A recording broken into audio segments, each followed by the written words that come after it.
De nos jours, on entend souvent parler de maladies comme le diabète, l'hypertension artérielle, le cancer et plusieurs autres. Ces maladies chroniques sont souvent causées par une mauvaise alimentation, par une surconsommation ou un déséquilibre alimentaire. Cette vidéo sera divisée en 3 chapitres. Le premier décrira l'évolution de l'alimentation au cours de l'histoire de l'humanité. Le deuxième décrira 4 maladies chroniques causées par une mauvaise alimentation et le troisième proposera des habitudes de vie qui préviennent ces 4 maladies chroniques. Au cours de l'histoire de l'humanité, l'alimentation de l'homme a beaucoup changé. L'être humain a réussi à adapter son alimentation aux conditions dans lesquelles il vivait. Durant le Paléolithique, l'homme était un chasseur-cueilleur. Son alimentation était principalement constituée de protéines et de lipides qui venaient du gibier qu'il chassait. Sa source de glucides et de fibres provenait de fruits sauvages et de racines. Le premier grand changement alimentaire survient durant le Néolithique. Les humains sont devenus peu à peu sédentaires. C'est le début de l'agriculture et de l'élevage. L'agriculture lui permit de cultiver des céréales, des légumineuses et des fruits et légumes. L'élevage lui permet de continuer la consommation de la viande. En devenant sédentaire, l'agriculteur-cueilleur s'exposa à de nombreux risques reliés au climat, à la fertilité des terres et aux espèces qui pouvaient se prêter à l'élevage. En avançant de plusieurs siècles, nous rencontrons un autre changement important dans l'alimentation, l'industrialisation alimentaire. Les repas ne sont presque plus faits maison. Les denrées alimentaires sont davantage préparées en usine. La découverte des procédés de conservation entraîne l'apparition d'aliments en conserve ou surgelés. Une autre grande étape historique a perturbé notre alimentation, la mondialisation. Le développement des transports et du commerce mondial a contribué à la généralisation de consommation de produits exotiques, comme certains fruits, le cacao, l'arachide, le café et le thé. Cependant, la caractéristique la plus importante de la mondialisation est l'expansion internationale du mode alimentaire nord-américain, que l'on peut remarquer avec l'augmentation du nombre de restaurants fast-food dans le monde. Tous ces changements au niveau alimentaire ne sont pas sans effet sur la santé de l'homme. Plusieurs pathologies sont causées par de mauvaises habitudes de vie, alimentaires et comportementales. Par exemple, les maladies cardiovasculaires, le diabète de type 2, l'ostéoporose, l'obésité et certains cancers. Ce chapitre de la vidéo se concentrera sur le diabète de type 2, l'athérosclérose, l'hypertension artérielle et les cancers. Commençons par le diabète. Le diabète est diagnostiqué grâce au taux de sucre dans le sang, ou glycémie. La glycémie d'une personne adulte devrait se situer en 3,5 mol par litre et 7,8 mol par litre. Les médecins diagnostiquent le diabète à partir de 11 mol par litre. Mais qu'est-ce qui fait varier ce taux de sucre? Après la consommation et la digestion d'un repas, plusieurs nutriments, dont le glucose, se retrouvent dans le sang, ce qui augmente la glycémie. Quand le pancréas détecte cette augmentation, il sécrète une hormone appelée insuline, qui régule la glycémie. Cette hormone agit comme une clé pour le glucose qui permet l'entrée de celui-ci dans la cellule à travers la membrane cellulaire. C'est l'insuffisance de la production de l'insuline ou sa mauvaise utilisation par l'organisme qui cause les différents types de diabète. Par exemple, le diabète de type 1 est causé le plus souvent par une insuffisance génétique de production d'insuline. Mais, c'est le diabète de type 2 qui nous intéresse. Il est causé par une mauvaise utilisation de l'insuline par l'organisme. Celui-ci crée une résistance à cette hormone. Le diabète de type 2 est le diabète le plus courant chez les adultes.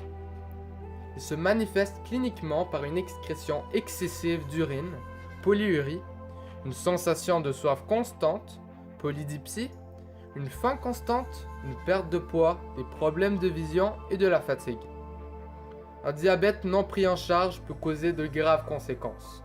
Il endommage le cœur, les vaisseaux sanguins, les yeux, les reins, les nerfs et plusieurs autres organes, pouvant entraîner une gangrène des membres inférieurs et une cécité. L'athérosclérose est le dépôt de graisse sur la tunique interne des artères qui bloque le passage des globules rouges, ce dépôt étant appelé athérome. Elle peut toucher toutes les artères du corps plus particulièrement celle du cœur, ce qui donne une maladie coronarienne, c'est-à-dire un trouble cardiaque qui cause une diminution de l'approvisionnement de sang dans le cœur. Quand le phénomène survient, on peut ressentir un serrement ou une douleur dans la poitrine, appelée angine de poitrine, qui dure généralement 3 à 5 minutes. Si l'obstruction des artères est complète, un infarctus ou une crise cardiaque surviennent. La force que le sang exerce contre les parois internes des vaisseaux sanguins est appelée pression artérielle. Elle s'exprime de cette façon. Le chiffre au numérateur est la pression systolique. C'est la pression au moment où le cœur pompe le sang dans les artères. Le chiffre au dénominateur est la pression diastolique. La pression au moment où le cœur est au repos. Ces deux pressions se mesurent en millimètres de mercure grâce à un tensiomètre. Cette pression peut varier naturellement, selon le moment de la journée, la position staturale, l'effort physique et les émotions. L'hypertension artérielle est provoquée par une force anormalement élevée du sang sur les parois internes des vaisseaux. Un médecin peut diagnostiquer l'hypertension quand la pression systolique est égale ou supérieure à 140 mm de mercure et la pression diastolique est égale ou supérieure à 90 mm de mercure. La pression élevée du sang dans les vaisseaux sanguins n'est pas sans conséquences. Elle endommage plusieurs organes importants, dont les reins, les yeux, le cœur, le cerveau et les poumons. Les risques de maladies cardiovasculaires ou de faire un AVC sont multipliés par 3. Notre corps contient des trilliards de cellules. Dans chacune d'entre elles, il existe des gènes responsables de la régulation, de la division cellulaire et de la croissance cellulaire. Quand un changement génétique, d'origine exogène ou endogène, vient bouleverser ces processus, les cellules se divisent et grandissent sans contrôle pour devenir une tumeur. Elle peut être bénigne, ce qui veut dire qu'elle ne sera pas envahissante, donc ne se propagera pas dans le sang ou par la lymphe, et sera souvent traitable. Par contre, si la tumeur est maligne, les cellules cancéreuses se propagent dans le corps, par contiguïté, le système sanguin et lymphatique. Par exemple, un cancer colorectal peut se propager jusqu'au foie. Le cancer est alors métastatique. Les conséquences du cancer sur l'organisme varient selon le type de cancer et son stade. Par exemple, une des conséquences du cancer du foie peut être l'insuffisance hépatique. Pour toutes les pathologies précédemment présentées, il existe des habitudes alimentaires et comportementales qui constituent des facteurs de risque et d'autres qui constituent des facteurs préventifs. Dans certaines maladies, les facteurs de risque et les facteurs préventifs se correspondent.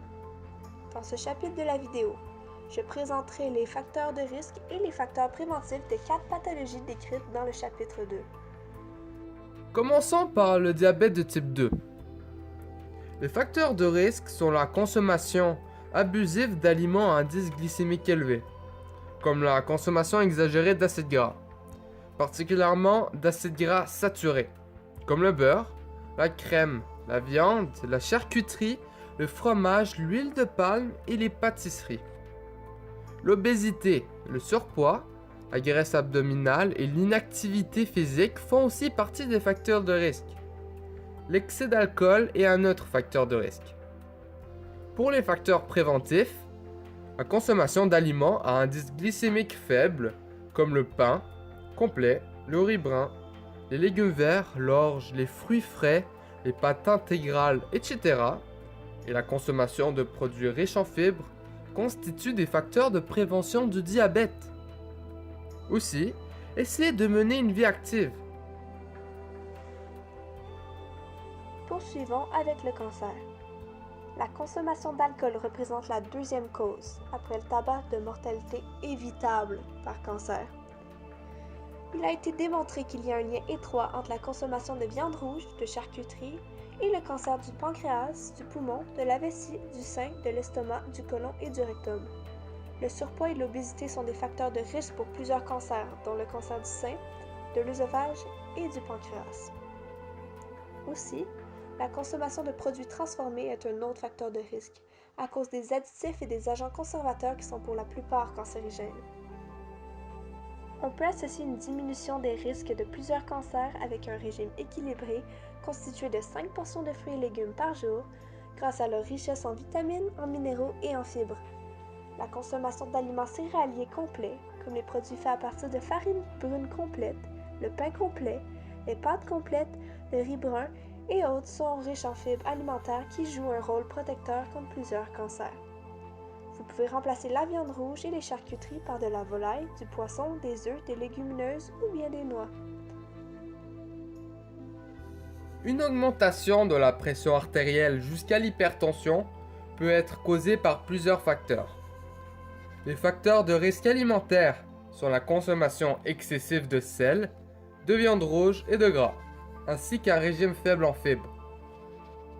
Les facteurs de risque comportemental sont la sédentarité, la consommation de tabac ou de drogue comme le cannabis, l'excès d'alcool, le stress et l'anxiété non contrôlée.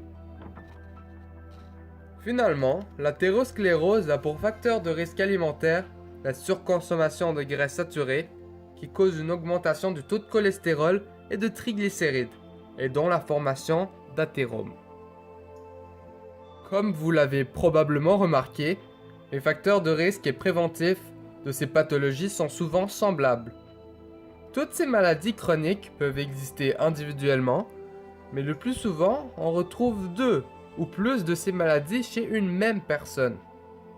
Pour diminuer l'incidence de ces maladies, particulièrement si vous avez une prédisposition génétique, il est impératif d'adopter de bonnes habitudes de vie qui se résument à une alimentation saine naturelle, biologique et une vie active, qui peut se résumer à une marche quotidienne.